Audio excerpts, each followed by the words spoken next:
Welcome to 99 TV నేను లక్ష్మి. ఉప ముఖ్యమంత్రిగా పవన్ కళ్యాణ్ చాలా తక్కువ కాలంలోనే పనితీరు మెరుగుపరుచుకోగలిగారు. పర్యటనలతో క్షేత్రస్థాయి సమస్యలు తెలుసుకొని తక్షణ పరిష్కారానికి కృషి చేస్తున్నారు. సమీక్షలతో తన శాఖల మీద పట్టు తెచ్చుకొని అధికార గడాన్ని పరుగులు పెట్టించి ఫలితాలు సాధిస్తున్నారు.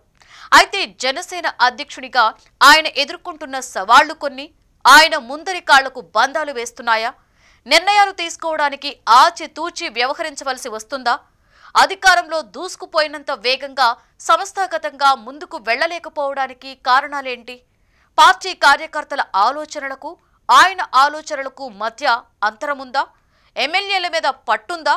కుల సంఘాలు ఆయనను అందరివాడిగా ఉంచటం లేదా? ఈ అంతరం పూడేదెలా? అసెంబ్లీ ఎలక్షన్స్ లో పార్టీ అధినాయకుడు పవన్ కళ్యాణ్ 21 సీట్లు తీసుకోవడం మీద అప్పట్లో కార్యకర్తలు కొంత అసంతృప్తికి లోనయ్యారు. వైసీపీ రెచ్చగొట్టడం కూడా ఈ అసంతృప్తిని మరింత పెంచింది. కానీ పోటీ చేసిన అన్ని చోట్ల గెలవడంతో జనసేన కార్యకర్తలు ఊరట పొందారు. తమ నాయకుడి నిర్ణయాన్ని మెచ్చుకున్నారు. అదే సమయంలో కూటమి గెలుపులో జనసేన భాగస్వామ్యాన్ని తెలుగుదేశం, బీజేపీ కూడా గుర్తించి అభినందించటం జన సైనికుల ఆత్మవిశ్వాసాన్ని పెంచింది. అంతకుముందు వైసీపీ నుండి మాటలు పడ్డ జన సైనికులు రెట్టించిన ఉత్సాహాన్ని పొందగలిగారు. ఈ ఆత్మవిశ్వాసాన్ని కొంతమంది అతి విశ్వాసమని విమర్శించడానికి ప్రయత్నించినా తిప్పికొట్టేశారు. కూటమిలో జనసేనానికి లభిస్తున్న ప్రాధాన్యం వాళ్ల వాదనకు మరింత బలం చేకూర్చింది. మొదటి 6 నెలలు ఈ విజయోత్సాహం జనసేన కార్యకర్తలను ముందుకు నడిపింది. అయితే అసెంబ్లీ ఎలక్షన్స్ లో తక్కువ సీట్లు తీసుకున్నా మంత్రివర్గంలో తగిన ప్రాతినిధ్యం రావడం, ఎమ్మెల్సీ పదవులు దక్కడం కూడా పార్టీ అధినాయకత్వం మీద కార్యకర్తల సానుకూల దృక్పథాన్ని కొనసాగించగలిగింది. తీరా నామినేటెడ్ పోస్టుల భర్తీ విషయానికి వచ్చేసరికి చిన్నపాటి అసంతృప్తి మొదలైంది. ఆ పోస్టులను కూటమిలో తమ చురుకైన పాత్ర ఆధారంగా ఇవ్వాలి అన్న ఆలోచనలో కార్యకర్తలున్నారు. దశల వారీగా నింపుతున్న నామినేటెడ్ పోస్టుల్లో కొన్నిసార్లు తమ ఎమ్మెల్యే స్థానాలకు తగిన నిష్పత్తిలో కూడా రావడం లేదన్నది కార్యకర్తలు, ద్వితీయ శ్రేణి నాయకుల అసంతృప్తికి కారణం. పవన్ కళ్యాణ్తో చర్చించిన మీదటే పోస్టుల భర్తీ జరుగుతోందని తెలిసినా ఆయన ఇంకా ఎక్కువ బేరమాడి ఉండవలసిందన్నది క్షేత్రస్థాయిలో వ్యక్తమవుతున్న అభిప్రాయం. పదవుల సంగతి అలా ఉంచితే అడపాదడపా తెలుగుదేశం కార్యకర్తలు, నాయకులతో పడకపోవడం కూడా కొన్ని చోట్ల కనిపిస్తూనే ఉంది. సంస్థాగతంగా బలమైన తెలుగుదేశం పార్టీ కూటమిలో పెద్ద పార్టీ కాబట్టి చాలా చోట్ల ఆ పార్టీ పటిష్టంగా ఉండడం సహజం. అదే సమయంలో జనసేన అండగా నిలబడి గెలుపులో కీలక పాత్ర పోషించటమూ నిజమే. ఈ వాస్తవాన్ని పై స్థాయి నాయకులు గుర్తించి అర్థం చేసుకున్నంతగా కింది స్థాయిలో అర్థం చేసుకోకపోవడం వల్ల సమస్యలు తలెత్తుతూ వచ్చాయి. అర్థం చేసుకుని వ్యవహరించాలని జనసేనాని అనేక సందర్భాలలో కార్యకర్తలకు పరోక్షంగా సూచించారు. అయినా సరే వాళ్లలో అసంతృప్తిని పూర్తిగా తొలగించలేకపోయారు. కరవమంటే కప్పకు, విడవమంటే పాముకి కోపమన్న పరిస్థితి క్షేత్రస్థాయిలో చూశారు. ద్వితీయ శ్రేణి నాయకత్వం ఈ విషయంలో కార్యకర్తలను సముదాయించలేకపోవడానికి కారణం వాళ్లకు నామినేటెడ్ పదవులు కానీ, పార్టీ పదవులు కానీ లేకపోవడమే. సంస్థాగతంగా పార్టీని బలోపేతం చేయడంలో పార్టీ అధినేత ఇప్పటికే 1.5 ఏళ్ల వృధా చేసిన మాట నిష్ఠూర సత్యం. మంత్రులు బిజీగా ఉన్న ఎమ్మెల్సీలు నాగబాబు, హరిప్రసాద్ లాంటి వాళ్లు రాష్ట్రమంతటా పర్యటించి కార్యకర్తల మనోభావాలు తెలుసుకోవడం, సంస్థాగత ఎన్నికలు జరిపి పార్టీని బలోపేతం చేయడం లాంటి పనులకు శ్రీకారం చుట్టి ఉండవచ్చు. ఈ విధంగా కొంతమంది కార్యకర్తలకు పార్టీ పదవులు దక్కితే వాళ్లు సంతృప్తి చెందేవారు. మొత్తానికి 1.5 ఏళ్ల తరువాత ఈ మధ్యనే ఆ దిశగా ప్రయత్నాలు మొదలయ్యాయి. మండల, నియోజకవర్గ, జిల్లా స్థాయిల్లో 5 మందితో కమిటీలు ఏర్పాటు చేస్తామని ప్రకటించారు. ఈ ప్రక్రియ పూర్తయితే పార్టీ పటిష్టం కావడానికి, కార్యకర్తల్లో కొంత అసంతృప్తి పోగొట్టడానికి పునాది పడ్డట్లే. ఎమ్మెల్యేల విషయంలో జనసేన ఎమ్మెల్యేలు ప్రత్యేకమని అనిపించుకోలేకపోవడం కాదనలేని నిజం.